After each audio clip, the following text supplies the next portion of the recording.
Selamat siang Indonesia. Anda menyaksikan seputar Bali terkini pukul 11 WITA bersama saya Yuma Sukmatika. Pemirsa, tingginya kasus demam berdarah bukan semata-mata akibat tidak bersihnya lingkungan pemukiman.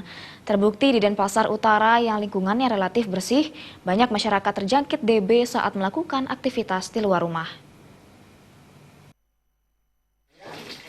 Kepala Puskesmas 3 Denpasar Utara, Ana Agung Ngurah Tarumawijaya mengatakan, orang dengan mobilitas tinggi seperti melakukan aktivitas di tempat kerja atau sekolah rentan terjangkit demam berdarah.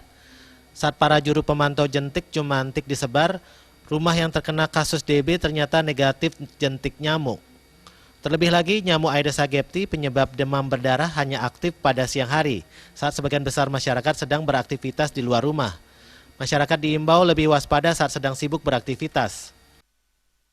Mobilitas tinggi, kita emang itu ya kendala kita sekarang. Mobilitas tinggi sehingga kasus-kasus itu kebanyakan dari datang tidak di sini dia gininya kesehariannya. Misalnya dia seharinya bekerja di hotel.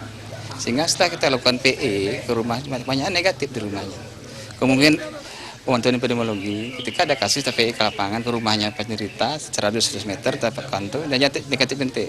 Sehingga analisa kita kemungkinan dia kena di tempat kerja.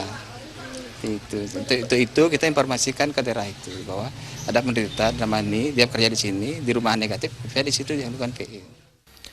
Menurut Tarumawijaya, keberadaan jumantik sangat efektif. Dengan gerakan pemberantasan sarang nyamuk, kasus DB di Denpasar Utara menurun. Sosialisasi 3M yakni menguras, menutup, dan mengubur diakui lebih baik dari fogging.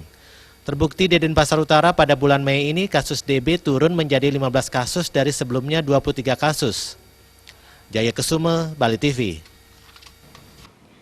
Pemirsa, demikian seputar Bali terkini kali ini. Terima kasih atas perhatian Anda. Selamat siang.